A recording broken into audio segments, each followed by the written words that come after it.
The first time Koda changed hands. She was 18 months old, and the supply convoy she had been assigned to had just lost its senior handler to a shrapnel hit outside the Vessen perimeter. Cadet Second Class Riel Akafer did not ask for her. She was 20 years old, freshly posted to the Vessen forward station, and she had been standing next to the supply manifest table when the convoy medic walked up with a German shepherd on a lead and said, with the blunt efficiency of someone who had too many problems and one solution, "Her name's Koda. She's yours until someone senior claims her." Riel had never handled a working dog. She had a brief training overview on K9 protocols that covered the basics and nothing beyond them. She said, "I don't know what I'm doing," and the medic said, "She does," and left. Koda sat and looked at Riel. She was a big shepherd, black and tan, with the calm eyes of a dog who had already assessed the situation and found it manageable. She did not pull at the lead. She did not whine. She looked at Riel the way a professional might look at an organizational chart she had seen the pattern of before, noting where things were, deciding where to position herself. Riel crouched down. "Okay," she said, "what do we do?" Koda leaned forward and put her nose briefly against Riel's cheek. Then she sat back and waited. That was the first thing Riel learned. When Koda waited, you moved. The dog had a stillness that communicated direction without language. Over the next 9 days at the Vessen station, Riel learned to read it. She learned the difference between the stillness that meant nothing of note and the stillness that meant stop and listen right now. She learned that Koda would press against her left leg when she wanted her to move right, and that when Koda's ears flattened briefly without a sound, there was something wrong with the air. On the 9th day Koda's ears flattened. Riel moved everyone in the manifest tent to the rear staging bay. 17 minutes later, a pressure wave hit the forward half of the station, and the manifest tent was no longer a tent. Nobody in the rear staging bay was hurt. Riel filed a report. The report noted that the alert had come from the K9 unit. She did not know how to describe exactly what had happened, so she wrote, "The dog indicated. We moved." The transfer order came on day 14. The relief unit moving through Vessen had a senior handler who outranked the situation, and Koda went with them because that was how the assignment worked. Riel handed over the lead to senior handler Das, who had 8 years with working dogs and the quiet economy of someone who had done this many times. Das took the lead, said Koda, once, and Koda looked at him with the same assessing calm she had turned on Riel 2 weeks earlier. Riel watched them walk away across the station yard, Koda's gait smooth and even, her attention forward. She did not cry about it. She almost did, which surprised her. She had known Koda for 14 days. Das had her for 6 weeks. He was methodical and consistent, the kind of handler who understood that the relationship was a working one and that the work was the point. Koda moved with him efficiently through the outer settlement corridors where his unit was running clearance sweeps. She was better than his equipment at finding stress fractures in the corridor's structural panels, and his equipment was good. He noted this in his logs. He also noted that she had a habit of sitting in front of people who seemed upset, which was not a trained behavior, and which she performed with the same professional gravity she brought to everything else, as though comfort was also a clearance protocol she had developed on her own. She did it to Specialist Ewan 3 days after Ewan got the notification about his family on the outer colony. She just sat in front of him, not asking anything, and after about 2 minutes Ewan put his hand on her head and said, "Yeah, okay." He did not say what was okay. Koda waited another minute and then went back to the corridor. Das wrote it down and filed it under behavioral notes, which was the only category he had for it. The situation at Vessen's western corridor collapsed faster than the withdrawal timetable allowed, and the relief unit shipped out on an emergency rotation. Koda went with a medic transport because the transport commander had filed for K9 assistance, and the unit's reassignment order crossed with the transport's request at the same moment. The logistics result was Koda on a medic transport heading for the Verath processing station. The processing station was loud and bright and full of beings from 6 species, most of them moving fast. Koda moved through it without distress.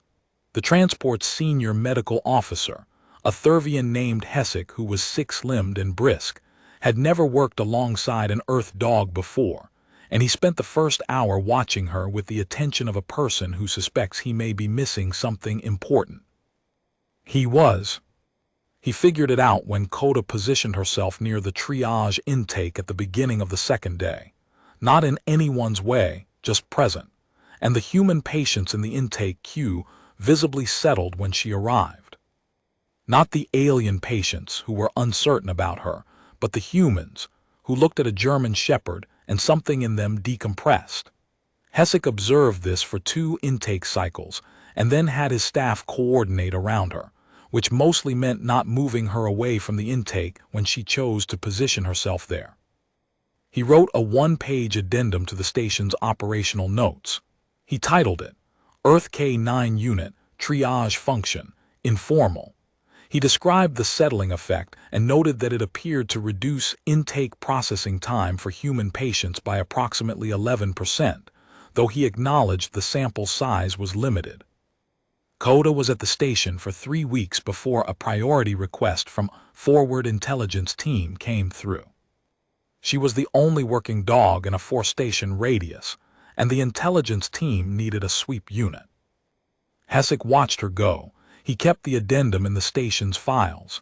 It was still there 4 years later. The intelligence team was small. 4 people, 1 Vethran analyst named Verath and 3 humans, running through the Verath corridor's secondary infrastructure looking for relay equipment the retreating forces had left behind. Their team lead was a young man named Brevik, 23, who had requested a K9 unit and gotten Koda, and who spent the first day convincing himself he knew what he was doing. He did not entirely, but Koda did, and she made it navigable. She found the first relay cache in a collapsed service junction that Brevik's sensors had skipped. She found it by standing in front of the access panel and looking at it, which was how she communicated most things. Brevik opened the panel. Verath confirmed the relay signature. The cache turned out to be a significant intelligence find, which meant the team got an extended operational window, which meant Koda stayed with them for 11 weeks. 11 weeks was long enough for Brevik to understand things about her that were not in any manual. She slept lightly and woke without sound when anything changed outside their position. She had a particular dislike of certain pressure readings that Brevik eventually correlated with structural instability. Not the sensor's calibrated threshold, but below it, in the range experienced engineers called technically fine, which Koda apparently classified differently. 3 times she moved the team away from structures that subsequently failed within 6 hours. The 3rd time, Verath stopped saying statistically and started just moving when Koda indicated. She also, when they were sheltering during the Verath grid shutdown, sat through 40 straight hours in a sealed service bay with 4 people who were stressed and tired and running out of things to say. And she did it with the patience of something that had decided being present was its own contribution. Brevik talked to her more than he intended to. He said things he had not said out loud before. She listened with the attentiveness of a being who understood that listening was a function. The reassignment order came through on week 11. A senior K9 unit was moving through the corridor on a coordinated sweep, and Koda was folded into it because that was operationally correct. Brevik handed the lead to senior sweep specialist Taryn, who had 20 dogs in her unit history, and handled the transition with the practiced smoothness of someone who had done it many times. Brevik walked back to the team's position. Verath did not say anything, neither did the other 2. They all knew what the 11 weeks had been. Taryn's unit ran sweeps for 4 months through the outer Verath settlements. Koda worked the eastern sector, paired with a young handler named Foss who was 19 and terrified of doing something wrong, and who, over those months, became not terrified of anything in particular. It was a transformation Foss could not fully explain, and Taryn noted it in his file as stabilized. K9 influence likely. Koda went with 2 more units after Taryn's rotation ended. She was with a garrison unit for 7 weeks and a civilian evacuation corps for 3. The evacuation corps used her at staging points because they had discovered, largely by accident, that groups of evacuees moved faster and panicked less when she was visible. She did nothing in particular. She was just there, in the bright open spaces where frightened people waited to move, and something about the sight of an earth dog sitting calmly, while the coordinators worked reset the temperature of the space. The Corps coordinator wrote a request to the logistics officer for permanent K9 attachment. The logistics officer replied that K9 units were not evacuee mood management tools, and also that he would see what could be arranged. The war ended on a Thursday, according to the Galactic Standard Calendar. In human terms, it ended on a day in early autumn when the armistice was read at the Vesen Central Station, and the last coordinated withdrawal order was executed, and the corridors went quiet in the particular way corridors went quiet when they had been loud for a very long time. Riel Akafer was at the Vesen Central Station. She was 23 now, promoted twice, running coordinated logistics for the Regional Relief Corps, and she had not thought about Koda in a while, or she had thought about her in the background way you thought about things you had stopped expecting to see again. The processing queue at Vesen Central ran for 3 days as units closed out, and equipment was inventoried, and personnel were reassigned or released. Riel was at the logistics desk on the 2nd day when someone brought a German shepherd through the processing corridor. She looked up. The dog was 5 years old now. She had the same black and tan coloring, the same set of the head, the same quality of stillness. She was walking beside a young evacuation corps handler named Ussa, who was 20 and had clearly been with her for some time, and was also clearly not going to be with her much longer, which Ussa knew, and she had the expression of someone dealing with that. Riel stood up from the logistics desk. She did not know what made her stand. She told herself later that she had stood to stretch, but that was not true.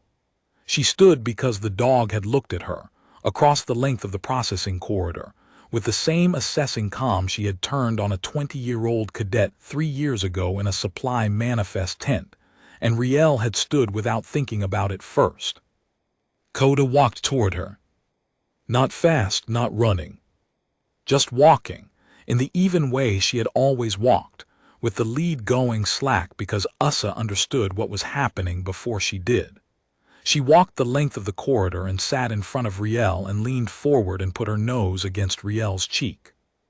Riel's hand came up before her brain was involved in the decision. She sat on the edge of the logistics desk, which was not regulation, and put both hands on either side of Koda's head the way she had never quite had the nerve to do when she was 20 and newly assigned, and convinced she was doing everything wrong. Koda was warm and solid and smelled like the corridor, and 4 years of everywhere she had been. She's been cleared for reassignment, Ussa said from a careful distance. She had the voice of someone saying a practical thing when the emotional thing was obvious. The evacuation corps is standing down. The K9 unit coordinator said she's eligible for handler transfer or civilian placement. Riel did not look up. She was looking at Koda, who was looking at her. Who does she go to? Riel said. Ussa was quiet for a moment.